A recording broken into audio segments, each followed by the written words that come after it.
দুপুর ৩টার নিউজে সবাইকে আমন্ত্রণ জানাচ্ছি, সাথে আছে আমি সারা জেবিন। সেই পাকা টমেটো আর সিক্রেট রেসিপির কম্বিনেশনে তৈরি প্রাউন সসের বস। বাংলাদেশ সম্মিলিত সনাতনী জাগরণ জোটের মুখপাত্র চিন্ময় কৃষ্ণ দাস ব্রহ্মচারীর জামিন শুনানি আরও ১ মাস পেছালো।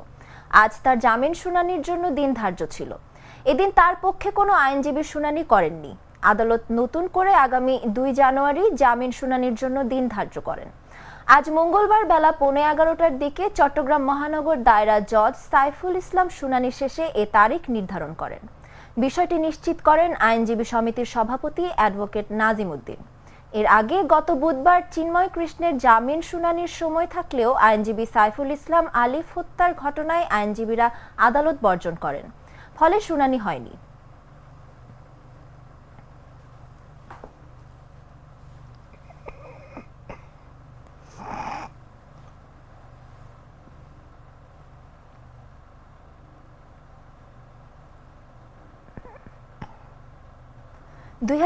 সালে জাতীয়ভাবে প্রাক্কলিত ঘুষের পরিমাণ 10,902 কোটি টাকা, যা 2023-24 অর্থ বছরের বাজেটের 1.43% ও জিডিপির 0.22%। এই পরিমাণ অর্থ দেশের মানুষ বিভিন্ন সরকারি ও বেসরকারি সেবা পেতে ঘুষ দিয়েছে। আর সর্বোচ্চ দুর্নীতি ও ঘুষের হার পাসপোর্ট, বিআরটি ও আইন শৃঙ্খলা রক্ষাকারী সংস্থায়।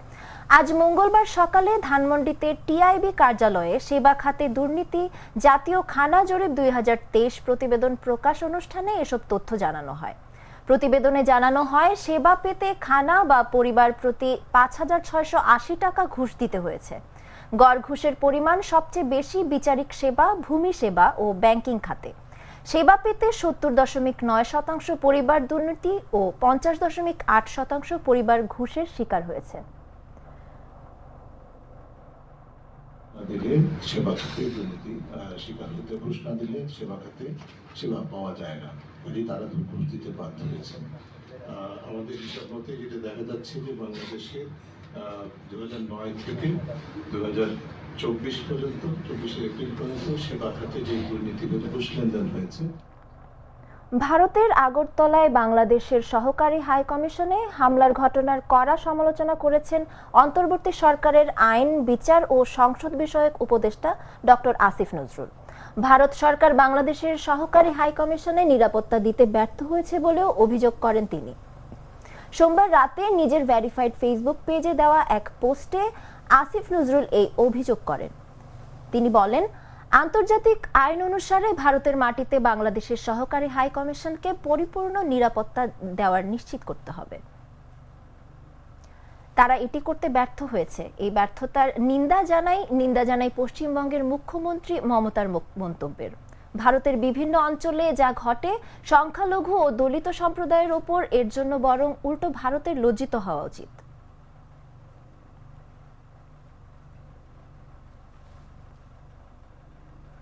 জুলাই বিপ্লবের শহীদ আবু সাইদ হত্যা মামলার আসামি রংপুরের বেগম রোকেয়া বিশ্ববিদ্যালয়ের সাবেক প্রক্টর মোহাম্মদ শরীফুল ইসলামকে চাকরি থেকে সাময়িক বরখাস্ত করেছে বিশ্ববিদ্যালয় প্রশাসন।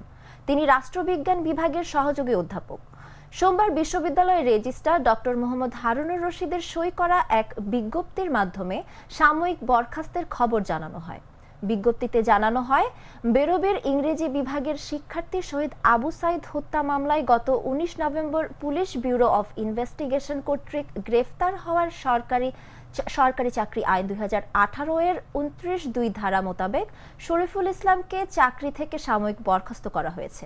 বিজ্ঞপ্তিতে আরও উল্লেখ করা হয়, বরখাস্তকালীন বিধি মোতাবেক তিনি খোরপোশ ভাতা প্রাপ্য হবেন। এই আদেশ 19 নভেম্বর থেকে কার্যকর হবে।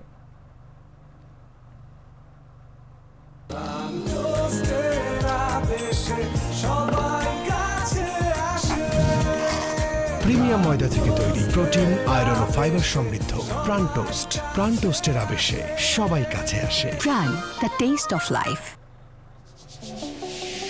ভালো লাগা, ভালোবাসায় মিষ্টি মিষ্টি চারিদিক, প্রিয়জন, প্রিয় মুখ, যখন তখন হবে treat moment, treat chocolate, treat moment, sweet moment. নৌ পরিবহন এবং শ্রম ও কর্মসংস্থান মন্ত্রণালয়ের উপদেষ্টা ব্রিগেডিয়ার জেনারেল অবসরপ্রাপ্ত ডক্টর এম সাখাওয়াত হোসেন বলেছেন, ভারত বন্ধুসুলভ আচরণ খারাপ করছে। পায়ে পড়ে ঝগড়া করলে বাংলাদেশের মানুষ ভারতমুখী হবে না। আজ মঙ্গলবার দুপুরে চাঁদপুর আধুনিক লঞ্চ টার্মিনাল কাজের অগ্রগতি পরিদর্শন শেষে সাংবাদিকদের এক প্রশ্নের জবাবে তিনি এসব কথা বলেন। উপদেষ্টা আরও বলেন, ভারত যা করছে কোনো কারণ নেই এসব করার। আমাদের দেশে অন্য ধর্মাবলম্বী যারা আছেন তারা আমাদের নাগরিক, আমরা তাদের ভালো মন্দ দেখছি। ভারতের গণমাধ্যম যা করছে দয়া করে এসব করবেন না। আমরা দুই দেশ বন্ধুত্ব নিয়ে থাকতে চাই। আমাদের প্রতিবেশীদের সাথে শান্তিতে থাকতে চাই, কিন্তু ওনারা যদি পায়ে পড়ে ঝগড়া করেন তাহলে বাংলাদেশের লোক তো আর কোনোদিন ওই দেশমুখী হবে না, এবং ওই দেশের প্রতি যে আমাদের একটা বন্ধুত্ব সুলভ ইয়ে ছিল, এটা খারাপ করছিল না ওনাদের কারণে। কোনো কারণ নাই যে এই সমস্ত করার। আর আমাদের দেশে যারা আছেন অন্য ধর্মাবলম্বী, তারা আমাদের নাগরিক, আমরা তাদের ভালো মন্দ সবাই দেখছি। সরকারের কাজই হলো এটা। এখন বিভিন্ন মিডিয়া এবং বিভিন্ন যদি এই ধরনের প্রচার করতে থাকে, আর যদি কেউ ধমকি দিয়ে দেন মিডিয়াতে বাংলাদেশের নিরাপত্তা হুমকির উপরে, নিরাপত্তার উপরে, যা করছেন তা নিজের দেশে করছেন। দয়া করে এগুলো করবেন না। আমরা একটা বন্ধুত্ব ভাবাপন্ন নিয়ে থাকতে চাই, কারণ আমরা আপনারা জিওগ্রাফিক্যাল নেইবার। কিন্তু যদি বাংলাদেশকে এইভাবে হেনস্থা করতে থাকেন, মনে রাখবেন এটা 18 কোটি লোকের দেশ। বেনাপোল পেট্রাপোল স্থলবন্দর দিয়ে আজ মঙ্গলবার সকাল থেকে দুই দেশের মধ্যে আমদানি রপ্তানি ও যাত্রী পারাবার স্বাভাবিক রয়েছে। বেনাপোল শুল্ক ভবনের চেকপোস্ট কার্গো শাখার রাজস্ব কর্মকর্তা আব্দুল গনি বিষয়টি নিশ্চিত করেছেন। তিনি বলেন, মঙ্গলবার সকাল থেকেই বেনাপোল ও পেট্রাপোল বন্দরের মধ্যে আমদানি রপ্তানি স্বাভাবিক রয়েছে। ওপারের পরিস্থিতি জানতে চাইলে ভারত ফেরত পাসপোর্ট যাত্রী আনিসুর রহমান বলেন, আতঙ্কের কারণে অনেক বাংলাদেশি আছেন যারা চেকপোস্ট বন্ধের খবর শুনে দেশে ফিরছেন। তবে অপ্রীতিকর ঘটনা এড়াতে সীমান্তে নিরাপত্তা বাড়ানো হয়েছে। বেনাপোল আন্তর্জাতিক চেকপোস্ট ইমিগ্রেশনের ভারপ্রাপ্ত কর্মকর্তা ইমতিয়াজ আহমেদ জানান, দুই দেশের মধ্যে যাত্রী পারাবার স্বাভাবিক রয়েছে। ভারতে যাওয়ার চেয়ে আসার যাত্রী একটু বেশি।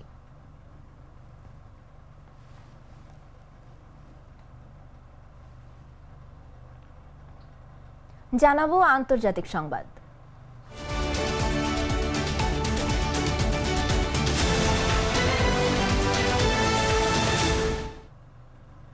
আদানি গ্রুপের কাছ থেকে বিদ্যুৎ আমদানির পরিমাণ অর্ধেকে নামিয়ে এনেছে বাংলাদেশ। এর কারণ হিসেবে উল্লেখ করা হয়েছে শীতকালে বিদ্যুতের চাহিদা তুলনামূলক কমে যাওয়া।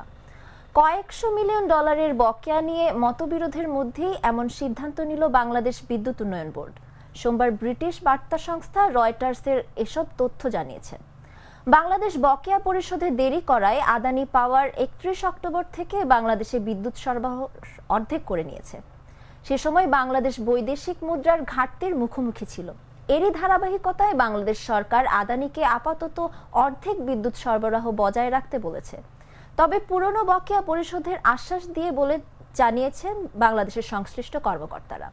বাংলাদেশ পাওয়ার ডেভেলপমেন্ট বোর্ডের চেয়ারম্যান মোহাম্মদ রেজাউল করিম বলেন, আদানি আমাদের সরবরাহ কমিয়ে দেওয়ায় আমরা একই সঙ্গে হতবাক ও ক্ষুব্ধ হয়েছি। শীতের সময় বিদ্যুৎ চাহিদা কম থাকায় আমরা তাদের বলেছি প্ল্যান্টের 2টি ইউনিট চালানোর প্রয়োজন নেই।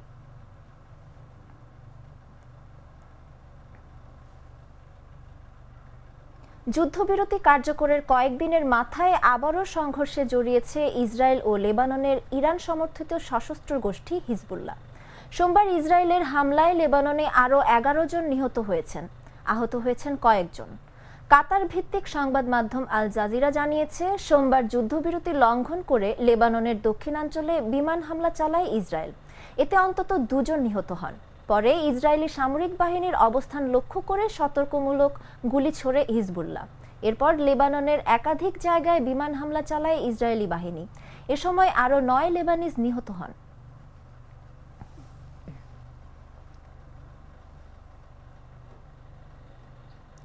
এই ছিল এখনকার মতো। এতক্ষণ সাথে থাকার জন্য ধন্যবাদ সবাইকে।